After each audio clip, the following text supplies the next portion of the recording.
What's up, guys? It is Brandon from the Two-Piece Mandem, and welcome back to another Premier League prediction week 9, ladies and gentlemen. Week 9. I have been gone for such a freaking long time that's ridiculous. I saw Haroon's last Premier League prediction, which was absolute ass, but he did it anyway because obviously now I was just too busy doing my own thing.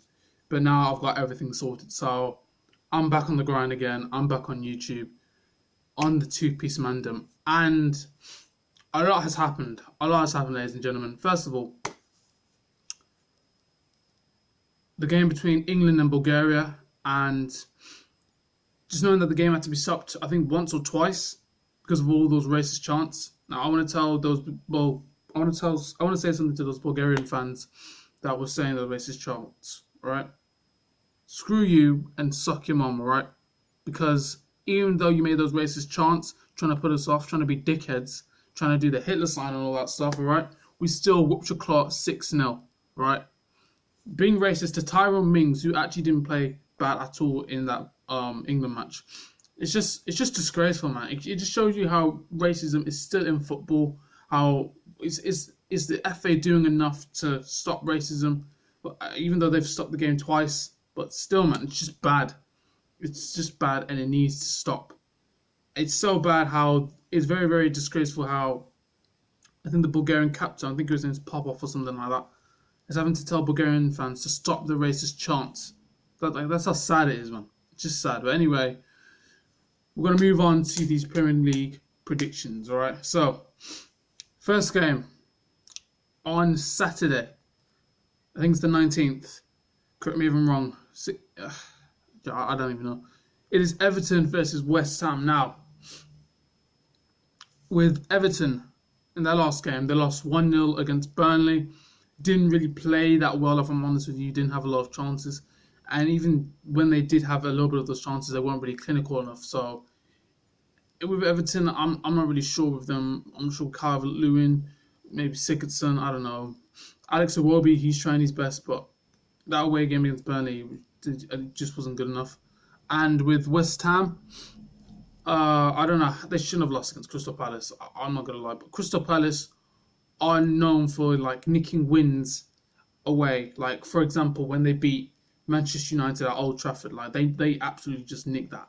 Like they nicked that. It was just ridiculous. And I honestly thought West Ham would actually win at their ground, and the fact that they didn't win that is just mad. It's just absolutely mad. Like I honestly don't know what's happening at West Ham. Maybe, you know, they should have just won. They should have won that, if I'm honest with you. The likes of Mark Noble, who else? That Huller guy. Is that his name? I think that's his name. Well, that shows you how much I know about West Ham.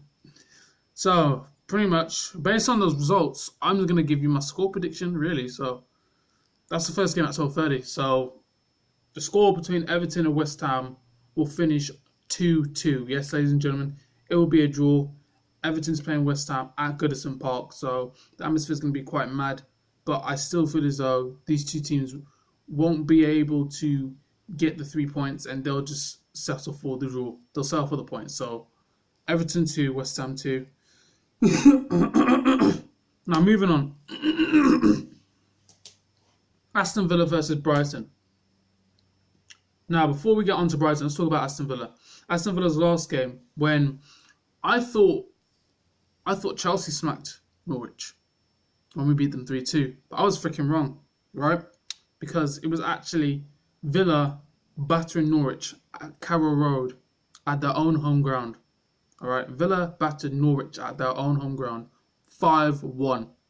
Now, isn't that weird? That shows you how unpredictable the Premier League is, ladies and gentlemen. Because when you think about it, right, Norwich beat one of the best teams in England, that is Manchester City. They beat Man City 3-2, right? It was 2-1 or 3-2. Then they're getting smacked up by the Villa boys 5-1. Credit to Villa because they played absolutely sublime. They were absolutely magnificent in that game. Like they slaughtered Norwich. Absolutely slaughtered them. So big up Aston Villa. Jack Grealish getting in on the goals as well. I think it was that last goal from Douglas Costa when he curled it in the top corner, which was beautiful. And Wesley scoring 2 goals for Aston Villa. Like, it It's just actually insane, ladies and gentlemen. Like the way Villa played. Like honestly, I actually rate that. I actually rate the way Aston Villa played. And will they do it against Brighton? I'm not sure. Now let me talk about Brighton for a second. They smacked up Tottenham Hotspur 3-0. Now you could say Tottenham, they're not a team on form, right? They got before that game they got smacked up by Bayern Munich 7-2, so they're low on confidence. But listen, I don't give a shit, right? Brighton, right? You should not let Brighton Albion, I think that's their full name, Brighton, to smack you up 3-0 away. You should not let them beat you at their home ground. That's sad. That's actually sad. Tottenham fans, I hate you to death, but you should honestly be ashamed of yourself. Losing 3-0 against Brighton City. Are you serious? Brighton? You let Mupé score. He's not bad, but still you let Mupé score. It's just worse, man. Like, I think that Pochettino might get sacked. Like, I don't know. Personally, they shouldn't sack Pochettino because he's like the first manager that had to get them to a Champions League final. So if anything, they shouldn't really sack his ass. Yeah. With Chelsea, Roberto Di Matteo won us the Champions League. We still sacked him. Oh, it's ridiculous. No, but still.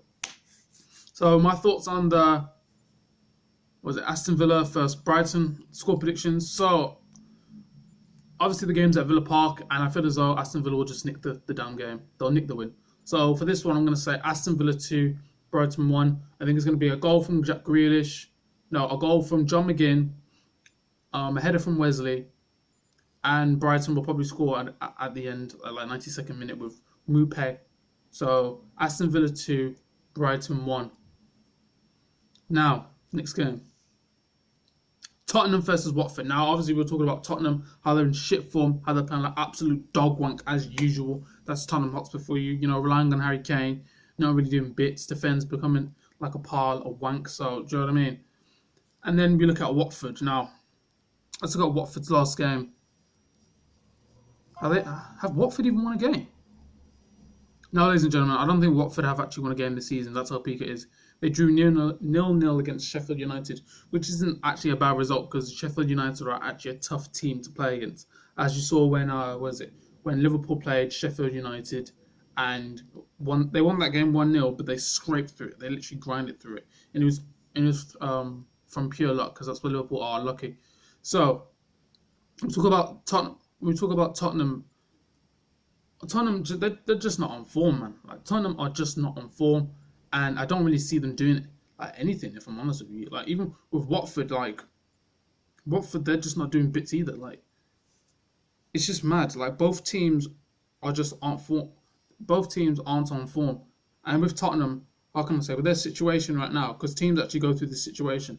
I think with them, number one, you have to give it time.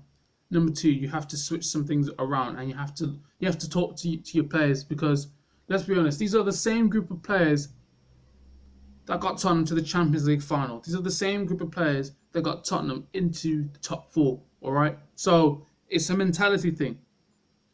Maybe it's with the manager, maybe it's with the board. You don't know what's actually going on at Tottenham Hotspur. But at this moment in time, I just pray to God that it continues because I want Tottenham to fail. And with Watford, Jesus, they need a freaking miracle to actually get a win. That's what I'm saying. But maybe they can get it against Tottenham, but I don't see it. So the final score for this one will be Tottenham 2, Watford 2.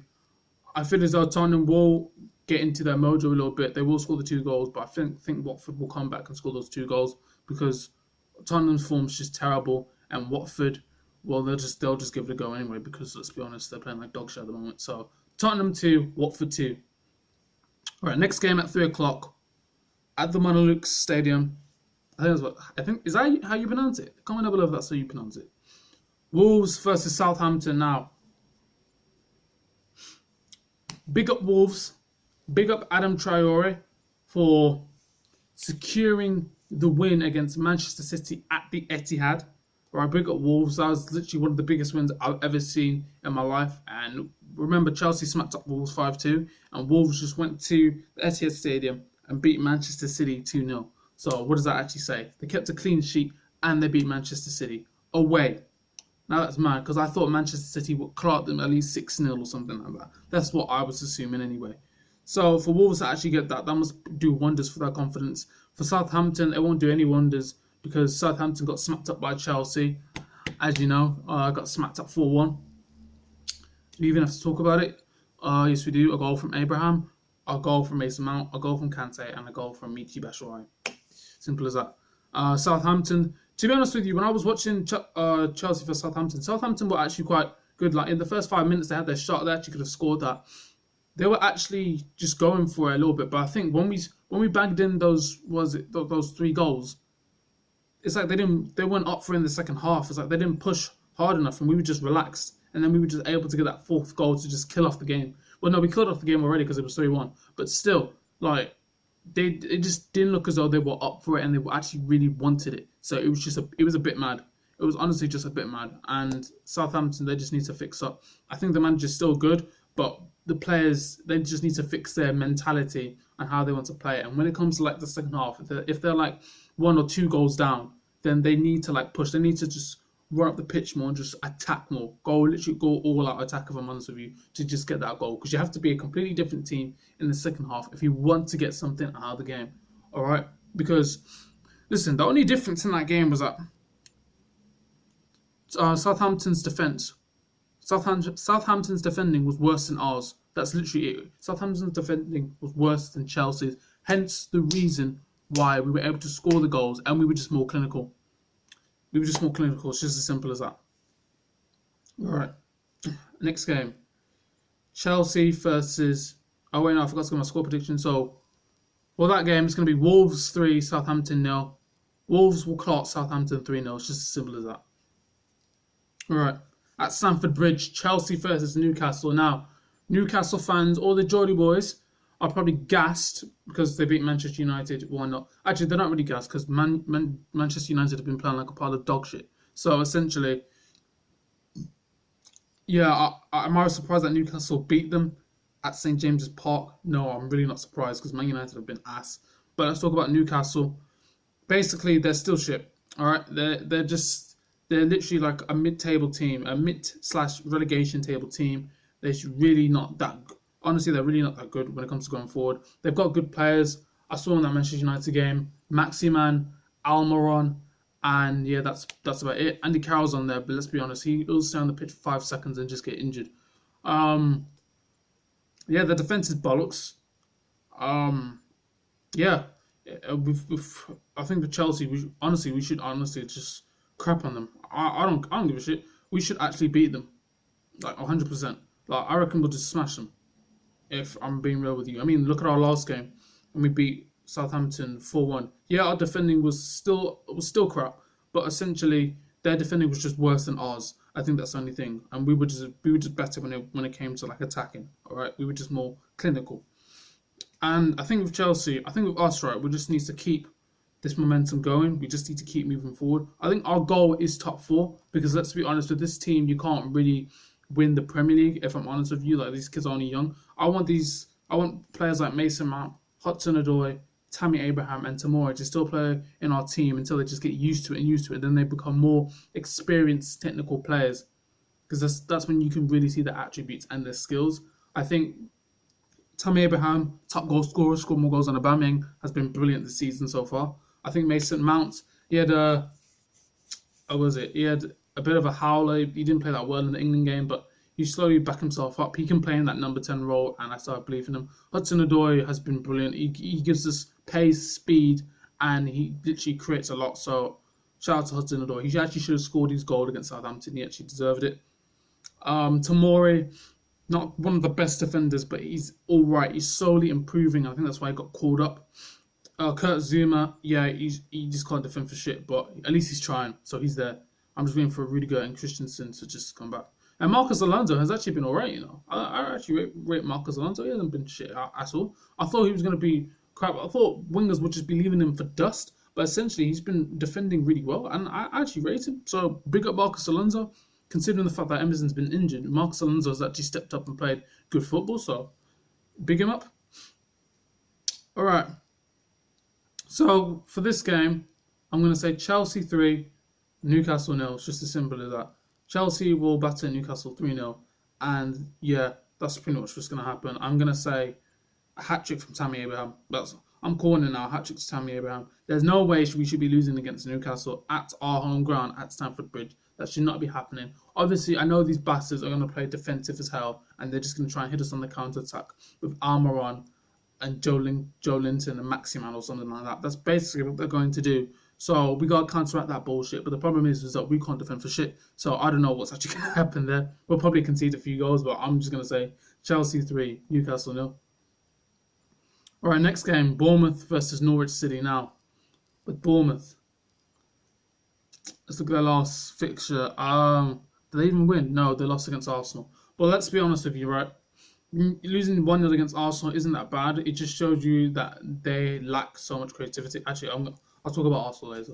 But with Bournemouth, right, I don't feel as though they played very well. I feel as though Arsenal just kept the ball a lot, had loads of possession, and Bournemouth were basically just trying to hit them on their counter attack. They weren't really doing a lot. And yeah, Bournemouth, they just weren't good enough. But when you're versing Arsenal at the Emirates, it is a hard game to actually get a result. It's basically Arsenal are pretty much at their best when they're at home, but when they're away, anything can happen. It's just as simple as that. So unfortunately for Bournemouth, they were going to lose that regardless. So yeah, even I knew they were going to lose that. So it's just as simple as that. Now, Norwich City, obviously I talked about them earlier, how they got smacked up 5-1 by the Villa boys. And am I surprised? Yeah, I am a little bit. I thought Timu Puki would at least score 2 goals or something like that. Norwich just needs to play 5 at the back, if I'm honest with you, because they can't defend for bullshit. Like, let's just be real. Like, if you're conceding 5 goals against Villa, then you know that your defense is actually toilet. So it's just as simple as that. Yeah, so for this one, I'm going to say Bournemouth 2, Norwich 1. Bournemouth should actually just clout Norwich, if I'm honest with you. Bournemouth shouldn't even get a draw. They should honestly be an easy 3 points for Bournemouth, if I'm honest with you. I think Callum Wilson has to do bits, and so does Fraser as well. But the defence needs to watch out for, what's his name, Timu Puki, and what's that other guy's name, Cantwell. So yeah, because Cantwell's actually quite good. All right, next game, Leicester City versus Burnley. Now, peak times for Leicester City, should have got a point. Peak time for Brendan Rodgers, but if I'm honest with you, yeah, the team were just dumb, because that player, what's his name, Marco Brighton, being the dumbest that he is. You know, Sadio Mane is not really going anywhere. He's not going anywhere at all. And then what does Marco Brighton try to do? He tries to actually get the ball, whereas he took a risk. He fouled his man, and Liverpool got the penalties to actually win the game. Now, here's the thing. Leicester City actually played well. They played decent football. They've played good football this season. And I've been impressed with the way Leicester have played their football. They're looking like a top 4 team, if I'm honest with you. Especially Maddison as well. But I think Maddison's been world-class in the midfield. He's been pulling the strings, assisting Jamie Vardy as well. And the Rock in the midfield, what's his name? I wouldn't call him a Rock, but he's actually all right. What's his name? Wilfred Ndidi. He's been doing bits in the midfield. And yeah, it's just as simple as that. I think Leicester have been playing really well this season. And they smacked up Newcastle, I think, 5-0 or something like that. So, you know, Leicester City have been on form. Now, they're against Burnley, who beat Everton 1-0 at Turf Moor, so fair play to them. But Leicester City at the King... But Burnley versus Leicester City at the King Power Stadium is just a completely different ball game. I think Burnley are going to play defensive as shit. That's how Sean Dyche does his thing. And Brendan Rodgers is just going to go full-out attack against him. So, yeah, I reckon Jamie Vardy will score 2 goals. Maddison will score a goal.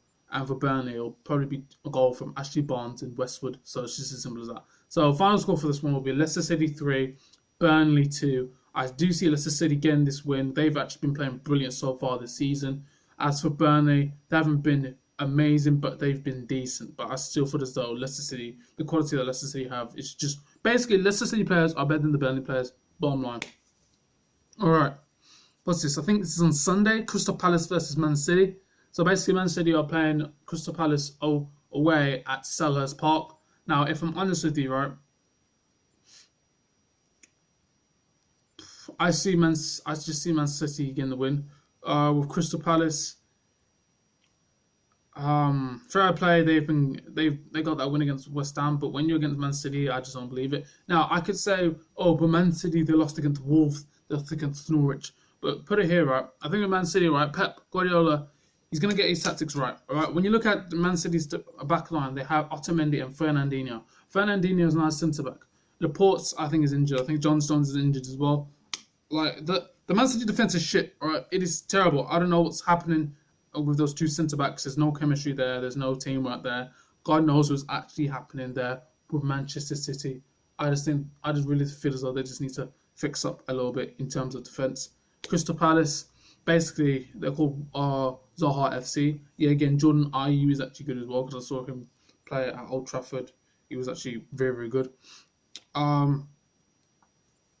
Yeah, so essentially Gary Cahill just needs to mark Aguero and just get on his case, really.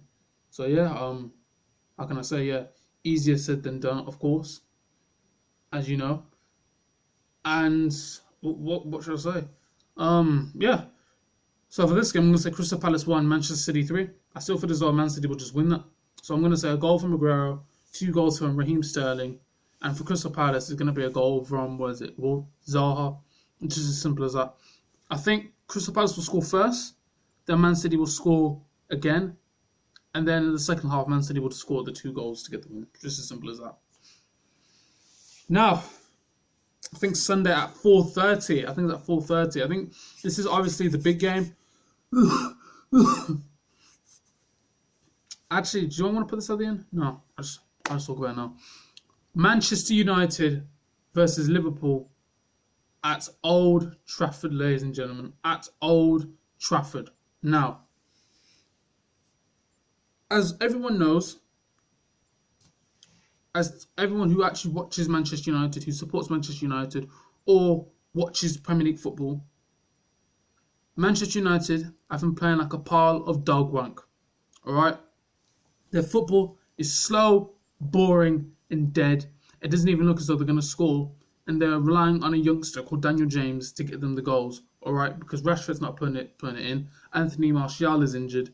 They should have replaced Lukaku with like a world-class centre-forward striker. I heard that there's rumours that Mandzukic might come to Manchester United. I think it's bullshit, but hey-oh, we don't know what's going to happen. Midfield weak as hell. Yeah. I don't know how the Manchester United are actually going to play against Liverpool.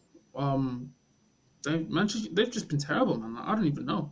Watch Mark freaking Goldbridge and you'll freaking know that. But it's just terrible, man. I honestly don't know what's happening to Manchester United. I'm happy about it, but still, like, they've just been bad, man. Like losing against Newcastle away, that's bad, man. If Ole Gunnar Solskjaer loses this game, he's probably going to get sacked, if I'm honest with you. And then there's Liverpool. What else I call them? Lucky FC, Fluky FC, obviously. Beating Leicester City 2-1 by a penalty at the end because a certain player was stupid enough to foul him. And who else? Yeah, beating Sheffield United 1-0 when Henderson let the ball go through his legs into the back of the net. The Sheffield United goalkeeper. For this one, it's going to be a very, very tight game. I think Manchester United will try their best, but Liverpool will just grind it out as usual. So, Liverpool, unfortunately, I don't want to say this, but I gotta be real. So, it's going to be Manchester United 0, Liverpool 1. Liverpool will just will actually get the win. I think Salah's probably going to score it or something like that. I don't know. Liverpool this season, man, they've literally just grinded out these fucking wins so far, man. They actually haven't lost or drawn a game. Like, it's just ridiculous. Will they draw? Will they lose the game? Possibly. I can't say yes for certain because the way they're playing right now is like they're not playing brilliant football, but they're grinding out games, and that's what champions actually do. They just grind out games. And no matter, you can play like dog shit. If you're playing like dog shit and you're still getting the win, then that shows that's basically alright. Your team's good, alright. Because let's be honest, your team's not gonna play brilliant football every single week. That's just not gonna happen. You're gonna have days where you play like dog shit and you get draws or you get losses. Whereas with Liverpool, they're playing like dog wank and they're still getting the results that they need. Like, it's just as simple as that. So Manchester United 0, Liverpool 1. Lastly, on a Monday, Sheffield United versus Arsenal at Sheffield United's ground. I don't know what the ground's called. Leave in the comments down below. But yeah, Arsenal have been shit when it comes to away games. Drawing 2-2 with Watford, losing 3-1 against Liverpool. Yeah, with Sheffield United, they they've been decent. I don't think they should have drawn against Watford. I think they should have beaten Watford, considering how they played against Liverpool, which was absolutely brilliant. The Sheffield United actually deserved a point from that. Because Arsenal is just so poor away. I don't know why they're not playing Mesut Ozil. I don't know what Unai Emery has against Ozil. He's one of the he earns like bare peas. He's earning the most money there, so essentially he should be playing. With Sheffield United, like they're very very like good, like attacking. Like they play that football, and they've got some good players. So for this one, I'll be brutally honest. Sheffield United 2, Arsenal 1. Arsenal will just lose that game because let's be honest, right? I think Sheffield United will be so defensively structured, so defensively organised that it's going to be hard for Arsenal to break through. They'll get that one chance, and that person who's going to score it will be Aubameyang, because if it's not him, then no one else is freaking scoring, and they're not getting any points. I feel as though Sheffield United will score in the first half, and they'll score in the second half at the 92nd minute. They'll get a late winner against Arsenal. I don't think Arsenal are good enough when it comes to these situations when they're playing away. Even defensively, they're still dodgy. Midfield isn't as solid as I honestly thought it would be this season. Nicolas Pepe hasn't been pulling the strings. He hasn't honestly been good enough. He's had 7 games, and yes, 7 games is enough for you to make an impact at your new team, considering that you're worth 72 million. So he's not really doing F4.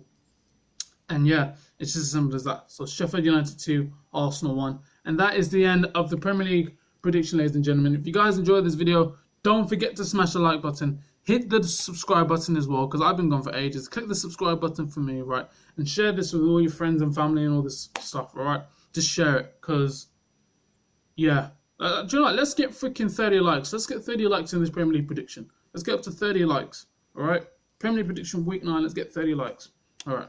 I'll see you guys in a bit, and peace.